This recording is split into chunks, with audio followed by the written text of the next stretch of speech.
વિડીયોમાં બતાવેલા સ્પેશિયલ મસાલા અને પૂરી રીતથી જો આ ફરાળી બટેટાવડા ઘરે બનાવશો તો બટેટાવડા ક્યારેય તેલ ભરાયેલા નહીં બને, ખાતા બિલકુલ કોરા નહીં લાગે ને ટેસ્ટમાં તો બેસ્ટ બનશે.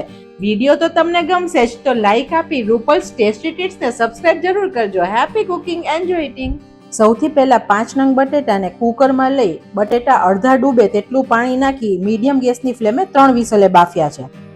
બટેટા બફાયા કે નહીં તે ચેક કરવા માટે આવી રીતે ચપ્પુથી આપણે જોવાનું. જો વચ્ચેથી બટેટું કડક લાગે તો હજુ બીજું એક વિસલ કરી શકાય છે. જ્યારે આપણે સ્ટફિંગ બનાવવું છે ત્યારે બટેટા પૂરા ઠંડા હોવા જરૂરી છે. હવે બટેટાની આપણે છાલ કાઢી લઈએ. હવે જ્યારે આપણે ફરાળી વાનગી બનાવીએ ને ત્યારે આપણે એવું વિચારીએ કે આદુ મરચાં ને ખાંડ લીંબુ નાખી દઈએ એટલે વાનગી બની ગઈ, પણ આજે આપણે એકદમ મજેદાર સ્વાદ દેવા એકદમ સરસ મસાલો બનાવીએ. મિક્સરની જારમાં જ પહેલા બધા મસાલા લઈએ છીએ. અત્યારે 1 ટેબલ સ્પૂન જેટલી વરિયાળી એડ કરું છું. લીલી વરિયાળી છે, આની ફ્લેવર બહુ સરસ લાગશે. અત્યારે હું તમને બધું માપ મેઝરિંગ સ્પૂનથી બતાવું છું, પણ જો આપણી પાસે ઘરે નથી તો તમે જે રૂટીનની ચમચી હોય ને તે 2 ચમચી લેશો એટલે આ 1 સ્પૂનનું માપ થઈ જશે. 2 ટેબલ સ્પૂન તલ લઈએ છીએ. 1 ટેબલ સ્પૂન સિંગદાણા લઈએ છીએ. અત્યારે મેં શેકેલા લીધા છે પણ કાચા પણ ચાલશે. 2 ટીસ્પૂન જેટલું કાશ્મીરી લાલ મરચું એડ કરું છું. ફ્રેન્ડ્સ, જ્યારે આપણે ઉપવાસ માટે કોઈ પણ વાનગી બનાવી તો બધા મસાલા બરણીના વાપરવાના. આપણે મસાલિયાના મસાલાનો યુઝ નહીં કરીએ કેમ કે આપણી હેઠી ચમચી ઘણીવાર જતી હોય. હવે કોઈ ફરાળી વાનગી બનાવીએ ત્યારે આપણે ગરમ મસાલાનો ઉપયોગ નથી કરતા, તો ફ્લેવર દેવા માટે અત્યારે 1 ટુકડો તજ, 3 લવિંગ અને 8 થી 10 મરી લઉં છું. આનાથી ફ્લેવર સરસ આવશે. અને ફ્રેન્ડ્સ, એકવાર આ મસાલો બનાવીને મૂકી દીધો ને તો 2 મહિના સુધી ફ્રીજમાં મસ્ત રહેશે ને ગમે ત્યારે ફટાફટ બનાવી શકશો. 1 ટીસ્પૂન આમચૂર નાખીએ. 1 ટીસ્પૂન ઉપવાસનું મીઠું એટલે કે સિંધાલું મીઠું એડ કરીએ છીએ. જો તમે નોર્મલ ખાતા હોય તો નોર્મલ પણ નાખી શકો છો. અને 1 ટેબલ સ્પૂન આપણે ખાંડ એડ કરીએ છીએ. હવે મસાલાને આપણે ગ્રાઇન્ડ કરીએ. અત્યારે હું કોર્સ મોડ ઉપર ગ્રાઇન્ડ કરું છું જેથી અધકચરું ટેક્સચર મળે.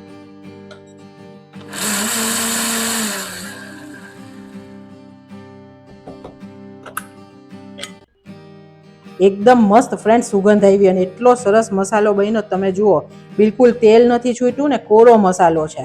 આ મસાલો બટેટા વડાની જાન છે. હવે બટેટા વડાનું બેટર બનાવીએ, જેને માટે મેં 1/2 કપ જેટલો ફરાળી લોટ લીધો છે.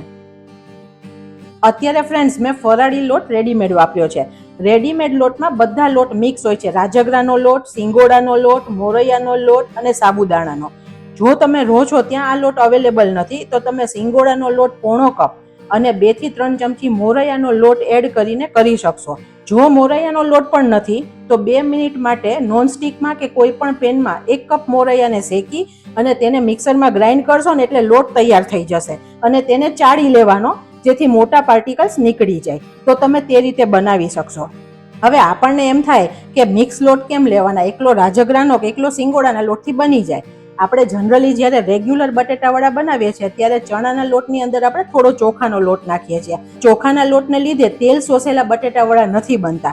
તે જ રીતે આપણે ફરાળી લોટમાં જ્યારે મોરૈયાનો લોટ એડ કરશું ને ત્યારે તે સરસ ટેક્સચર દેશે અને રાજગરો અને સિંગોડાનો લોટ છે ને તે સરસ બાઇન્ડિંગ આપશે. તો તેલ ના ભરાય ને તેવા બટેટાવડા બનાવવા માટે અત્યારે આપણે મિક્સ લોટનો ઉપયોગ કરીએ છીએ. 1 ટીસ્પૂન સિંધાલું મીઠું એડ કરીએ છીએ. હવે આપણે સરખો લોટ ને મીઠું મિક્સ કરી દઈએ. અત્યારે મેં 1 કપ પાણી લીધું છે. થોડું થોડું નાખીને બેટર બનાવીએ જેથી ઢીલું ના થઈ જાય.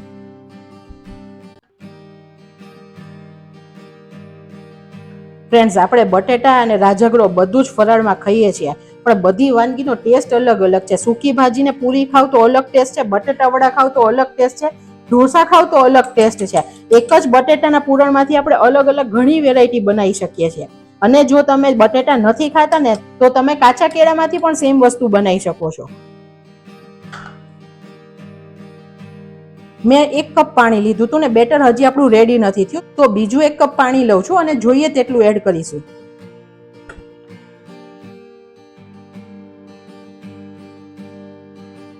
કેમ કે લોટ છે ને ફ્રેન્ડ્સ તે બધાનો અલગ અલગ પાણી શોષે તો થોડું વેરિએશન આવી શકે.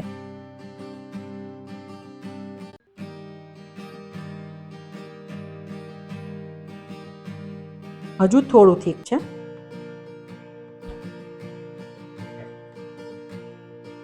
તમે જુઓ અત્યારે પડી અને સરસ શેપ લઈ રહ્યું છે. અને ચમચીથી પણ તમને બતાવું, બેટર આવી રીતે કોટ થઈ જાય છે ચમચીને, બિલકુલ દેખાતી નથી ચમચી. તો અત્યારે પરફેક્ટ છે. અત્યારે મેં ટોટલ પોણા 2 કપ જેટલું પાણી વાપર્યું છે. હવે આ બેટરને આપણે રેસ્ટ આપવો પડશે 15 થી 20 મિનિટનો, કેમ કે સામો છે એટલે કે મોરૈયો છે, સાબુદાણા છે ને તે પલળેલું નથી, તો પાણી શોષીને તે સરસ ફૂલશે અને સોફ્ટ થશે. તો આપણે રેસ્ટ આપવો જરૂરી છે. 15 થી 20 મિનિટનો રેસ્ટ આપી જ્યાં સુધી આપણે સ્ટફિંગ બનાવી લઈએ.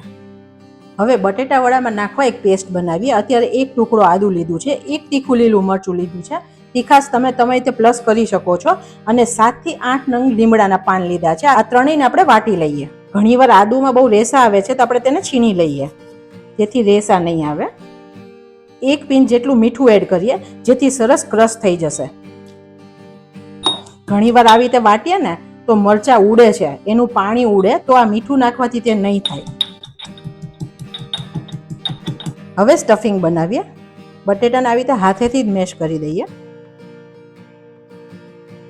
એકદમ સરસ વફાઈ ગયા છે, વચ્ચે બિલકુલ કઠણ બટેટું નથી.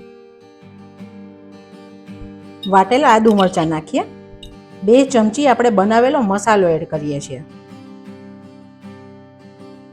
હવે આપણે એકવાર આને મિક્સ કરીએ, પછી જે જરૂર લાગશે તે પ્રમાણે આપણે એડ કરશું.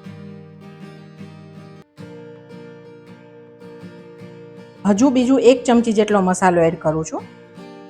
અત્યારે હું અડધી ચમચી મીઠું એડ કરું છું, પછી ટેસ્ટ કરીને નાખશું. અડધી ચમચી જેટલો આમચૂર નાખું છું. આ બધા મસાલા આપણે અત્યારે બટેટાના ભાગના કરી રહ્યા છીએ. મસાલામાં એક ફ્લેવર ને ટેસ્ટ છે તે આવી ગયો, પણ જે વધારે મસાલા જોઈએ તે આપણે બટેટાના ભાગના કરીએ છીએ. 1 ચમચી દળેલી ખાંડ એડ કરીએ છીએ. 5-6 કાજુને સમારી લીધા છે અને દ્રાક્ષ લીધી છે 10 થી 15 જેટલી. 2 ચમચી દાડમના દાણા એડ કરું છું, હોય તો એડ કરવાના. સરસ બધું મિક્સ કરી દઈએ.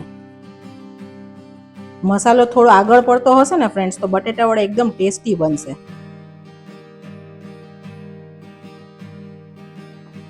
હવે ફ્રેન્ડ્સ, ફરાળ એવો ટોપિક છે ને કે બધાના ઘરે અલગ અલગ વસ્તુ ખવાય છે.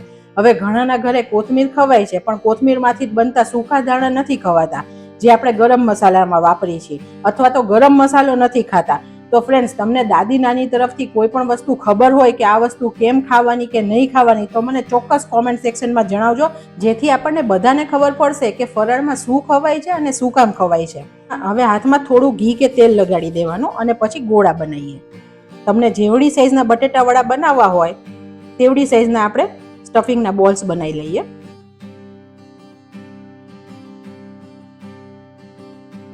અત્યારે આપણે જે માપ લીધું છે તેનાથી 20 ફરાળી બટેટા વડા બનીને રેડી થશે.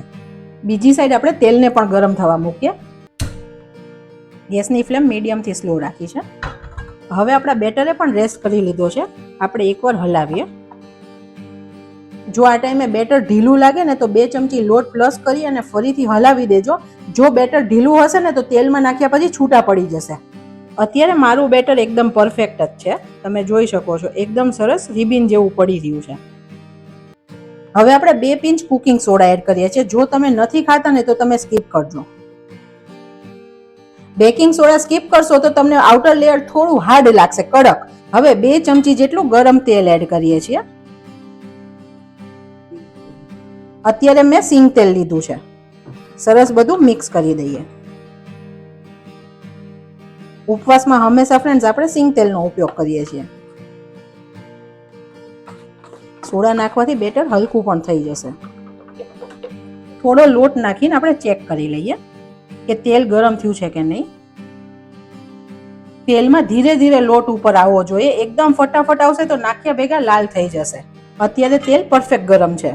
આપણે બોલને બેટરમાં લઈએ અને ચમચીથી આવી રીતે ઉપરથી કોટ કરવાનું, પછી સાઈડમાં લઈ જવાનું, એક્સ્ટ્રા બેટર કાઢી લેવાનું અને આવી રીતે મૂકી દેવાનું, જેથી મમરી ઓછી પડશે.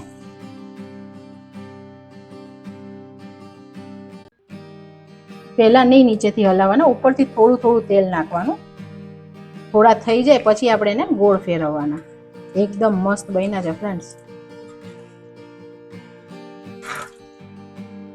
થોડા ગોલ્ડન થાય ત્યાં સુધી આપણે મીડિયમથી લોટ આપણે તળવાના, જેથી અંદરથી લોટ સરસ ચડી જાય. તમને નજીકથી પણ બતાવું, એકદમ મસ્ત બટેટું વડું બન્યું છે અને લોટ એકદમ આપણો પરફેક્ટ છે. વડાને આપણે કાઢી લઈએ. તમે જુઓ બટેટા વડામાં બિલકુલ તેલ નથી ભરાયું.